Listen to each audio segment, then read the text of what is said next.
for the invitation to this important event. I must say that I now consider myself a former historian, because ever since I got my PhD, I've never done anything in history. I've been teaching other things and researching on other things since that time. But when I received the invitation, I said maybe I can revive my identity as a historian.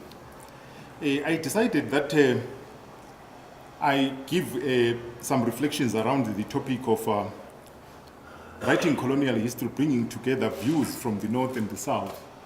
And I decided to entitle my presentation, Locus of Enunciation in Writing Colonial History from the Global South. And those who know my work, I'm currently working within what we call the decolonial epistemic perspective. And I will try to reflect on this topic of writing colonial histories from that perspective. A perspective which underscores the importance of where we think from. Where do we think from? Where we think from, not in terms of geography only, but where we think from socially, where we think from geopolitically, where we think from in terms of body political. So, in order for you to understand what I'm talking about, let me try to begin by explaining what I mean by the locus of enunciation and why I think this concept is important for us in understanding how those historians who are located in the metropole and coming from there might actually approach the topic different from some of us who are located this side of the world. The concept of locus of enunciation speaks to the geopolitical and the body political location of all of us as thinkers and historians, and how this location influences our worldview, our world sensing, and the knowledge production, and they also influence our perspective on a common theme like colonialism. I pick this concept from such scholars as Walter Mignolo, who emphasized the importance of the colonial difference and the colonial wound, who argued that the people from Africa, the people from the Caribbean, the people from Latin America, and almost all the people from the formerly colonized world, they are actually speaking from colonial difference. And he says what actually influences their thinking is what, for lack of a better term, might be called the colonial wound. And there is also another third aspect of where we can speak from. Some can actually speak from the perspective of colonial guilt. And this issue of locus of enunciation is important. I hope you will agree with me that in trying to challenge the ideas of a dispassionate, objective, disembodied, unsituated, universally truthful knowledge, one of the questions which arises, are we really able to escape our race, our ethnicity, our gender, our identities as we think and write and interpret the world? And this question is the one which led most of the leading decolonial theories to emphasize the issue of locus of enunciation. Where do we think from? And Ndlovu-Gatsheni, one of the leading theories of colonialism, speak about it in terms of the base. And he elaborated that how we see a thing, even with our eyes, is very much dependent on where we stand in relationship to it. But I want us to share with you how we approach colonialism from the decolonial perspective. And I want to talk specifically about the units of analysis which we're actually using in trying to understand colonialism today. I will speak about 3 of the units of analysis. The first one is the concept of power, the question of power. And this speaks to how the current modern global political was constructed, constituted, configured, and how it is reproduced, and how power works at the global level. It underscores, this concept enables us to underscore the role of colonialism and imperialism in the construction and the operationalization of the current asymmetrically configured world system and the world order. Then the second concept, which is also useful for us when we are approaching colonialism from the global south, is the question of knowledge. And this one enables us to focus on the politics of knowledge formation. What type of knowledges enable or legitimate colonial difference? How colonialism unleashes not only genocides, but epistemicides, linguicides, culturecides, alienations, and the mental dislocations. And if you read the work of Ndlovu-Gatsheni, he actually very dramatic in presenting it, saying the impact of colonialism, why it is enduring beyond the removal of juridical colonialism or direct colonialism, is that it has this impact of removing the hard disk of the existing African memory and inserting into the minds of Africans the software of European memory. What we can therefore argue is that the physical conquest was always underpinned by the epistemological intervention that entailed introducing colonial order into the expanded and incomprehensibly diverse world so as to fit it into the emerging colonial frameworks of knowledge. Then the last concept which I want to talk about, which might be useful as we think about colonialism, is the concept of being.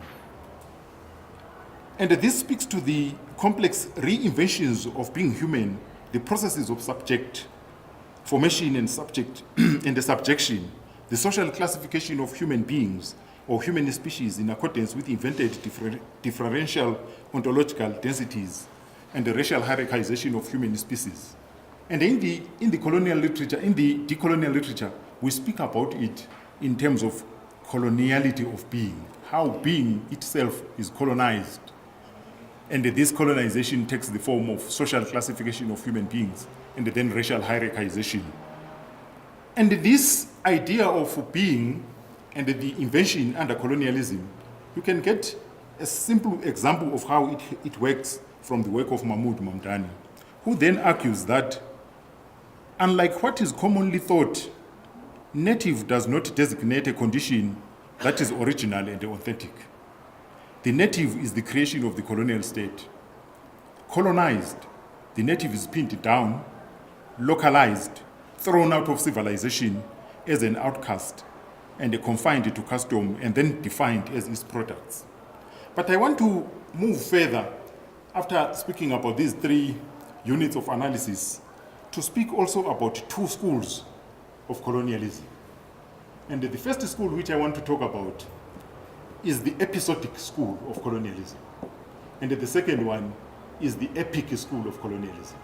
And this is very useful because it will enable us to understand colonialism differently and to understand why some people think colonialism is something which happened in the past and why others think we must still talk about colonialism today. The episodic school obviously argued that colonialism was merely an episode and an event in a long history of Africa. And they even tried to bracket it that it never even lasted more than 100 years, from 1884 perhaps to the 1960s. And those who are older than me, they will know that one of the historians who actually pushed that argument was the veteran historian Jacob Ade Ajayi of the Ibadan School of Nationalism. When they were arguing this way, they were not actually becoming apologetic of colonialism, but what they were trying to address was the perspective of a Eurocentric understanding of history in Africa, where they argued that history in Africa started with the arrival of Europeans. So they were trying to challenge that argument by saying, no, but we have a longer history which predates the arrival of Europeans and which also postdate the departure of colonialism. And then if you follow that school of thought, it then was abused by people to then develop what I will call a very complacent approach towards colonialism. A complacent approach towards colonialism, which today is manifesting itself in a number of ways. Those who are from this country, they will remember Helen Zille's argument about the positive aspects of colonialism. You will remember, if you are concerned about colonial histories, about a project, a controversial project, research project, which was being attempted at Oxford University, which was trying to establish a balance sheet of colonialism, the positive and the negative. You will remember also that one controversial article was actually published in the reputable journal Third World Quarterly, which actually tried to present colonialism as a blessing rather than a problem. And it led to many problems. But as for me, I belong to the second school. That is the epic school of colonialism. And that one, we tend to see colonialism not as an event, not as an episode, but as a system of power and a radical intervention on Africa. And that school, we have many scholars which actually subscribe to that school. You can begin from Mafeje, who actually spoke about colonialism, who asked the fundamental question, what fundamentally is colonialism? And they argued that colonialism is a tendency of decivilizing, dehumanizing, and thingifying people. And you can think about Fanoni's work, who argues that colonialism works on the past of the oppressed, distorts, disfigures, and destroys. You can think about Peter Eke, who argued that colonialism was actually a social movement of epochal dimensions. You can think of Ali A. Mazuri, who argued that colonialism actually set in motion a revolution of epic proportions, who even went further to argue that what Africa knows about itself, what different parts of Africa know about each other, has been influenced profoundly by the West. You can think of the Latin American scholars, Aníbal Quijano, Ramon Grossfogel, who came up with this concept of coloniality, which actually speaks about the survival of colonialism beyond the dismantlement of direct colonial administration. And you can also think about the work of Walter D. Mignolo, who is one of the influential thinkers within the Decolonial project, who actually had this very short argument that coloniality is not over, but it is all over. If you agree with me on this analysis, I think we can move further in trying to understand and trying to lay out a new way of understanding colonialism by actually going back to the whole question of the empires. That perhaps in order to understand why we continue to talk about colonialism today, you will need to think about empires, about three forms of empires. Of course, they are inextricably intertwined. That perhaps those who think that colonialism come to an end, they actually think about empire as a physical empire. And you remember the dictum from Kwame Nkrumah, seek ye political kingdom, and all else will be added unto it. He was actually addressing the physical empire. And what he was talking about is what I will call today political decolonization.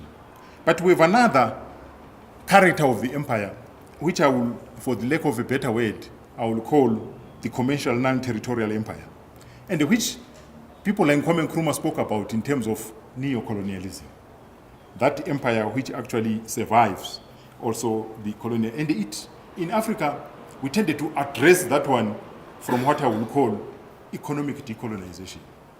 But because I'm speaking within the center of a university here in South Africa, where we are actually grappling with the major question of decolonizing knowledge, then I will speak about a third empire, and that is the metaphysical empire.